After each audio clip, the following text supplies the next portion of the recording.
आपने ये देखा कि दुनिया ने कैसे भारत के लोकतंत्र की ताकत को देखा और इसकी तारीफ भी की। ये सब कुछ हुआ प्रधानमंत्री मोदी के लगातार तीसरी बार भारत के प्रधानमंत्री बनने की वजह से। तीसरी बार लगातार प्रधानमंत्री के रूप में शपथ लेने के बाद पीएम मोदी ने अपनी पहली विदेश यात्रा की शुरुआत इटली से की है और भारत को आउटरीच देश के रूप में G7 शिखर सम्मेलन में आमंत्रित किया गया है। इटली के अपूलिया में G7 शिखर सम्मेलन का आयोजन हो रहा है और इस समिट में पहुंचने पर प्रधानमंत्री नरेंद्र मोदी का इटली की पीएम जॉर्जिया मेलोनी ने नमस्ते कहकर स्वागत किया। दोनों ही नेताओं ने एक दूसरे को हाथ जोड़कर नमस्ते किया और उसके साथ ही उनकी बॉडी लैंग्वेज, वो गर्मजोशी देखिए जो G20 के दौरान, जब भारत ने G20 की मेजबानी की उस दौरान भी नजर आई और उसके बाद जब प्रधानमंत्री चुने जाने के बाद पहुंचे इटली प्रधानमंत्री नरेंद्र मोदी, जॉर्जिया मेलोनी ने जब उनका स्वागत किया। इसके बाद मोदी वेटिकन सिटी के प्रमुख पोप फ्रांसिस से भी मिले। दोनों के बीच मुलाकात बहुत ही गर्मजोशी के साथ हुई। द्विपक्षीय वार्ता भी हुई।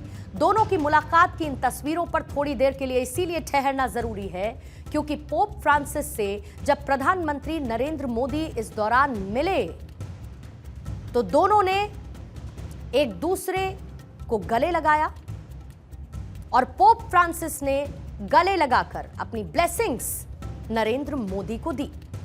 ये तस्वीरें इटली से सामने आई जहां पर G7 शिखर सम्मेलन का आयोजन हो रहा है। इससे पहले प्रधानमंत्री मोदी फ्रांस के राष्ट्रपति इमैनुअल मैक्रो और ब्रिटेन के पीएम ऋषि सुनक से भी मिल चुके हैं। पीएम मोदी लगातार 5वीं बार G7 समिट में शामिल होने के लिए पहुंचे। G7 में प्रधानमंत्री मोदी ने इटली की पीएम जॉर्जिया मेलोनी से कई अहम मुद्दों पर चर्चा की और इसके साथ ही जो उनकी द्विपक्षीय वार्ता अलग अलग नेताओं के साथ हुई उसमें भी कई महत्वपूर्ण मुद्दों पर चर्चा की गई है। आपको यह भी बता दें कि इस सम्मेलन में भाग लेने के लिए जॉर्जिया मेलोनी के खास निमंत्रण पर पीएम मोदी इटली गए थे, लेकिन इससे भी खास बात यह है कि प्रधानमंत्री को जॉर्जिया मेलोनी की तरफ से यह निमंत्रण मिला जब वो पीएम चुने भी नहीं गए थे तीसरे टर्म के लिए। यह भी विश्वास की एक झलक को दिखाता है। मोदी और जॉर्जिया मेलोनी पिछले 2 साल से कम वक्त में 4 बार मिल चुके हैं। नवंबर 2022 में दोनों ही इंडोनेशिया में हुए G20 सम्मेलन में मिले थे। इसके 4 महीने बाद ही मेलोनी भारत के अपने पहले दौरे पर आईं। दोनों नेताओं की मुलाकात दिसंबर 2023 में COP28 समिट में हुई। सितंबर 2023 में दोनों भारत में हुए G20 की बैठक में भी मिले हैं।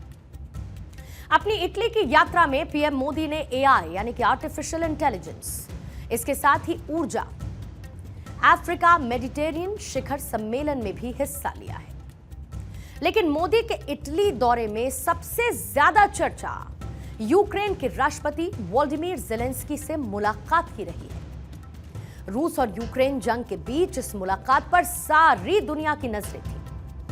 अपनी मुलाकात के दौरान दोनों ही नेता गर्मजोशी के साथ मिले, हैंडशेक किया, एक दूसरे के गले मिले और इसके बाद उनके बीच एक द्विपक्षीय बैठक हुई।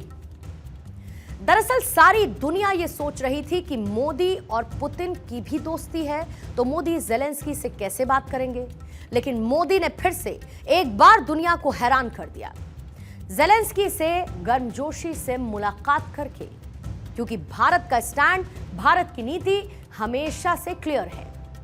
हम युद्ध नहीं बल्कि शांति में विश्वास करते हैं। हम बुद्ध के देश हैं, लेकिन हम राष्ट्र हित के निर्णय लेने में भी पीछे नहीं हटते हैं।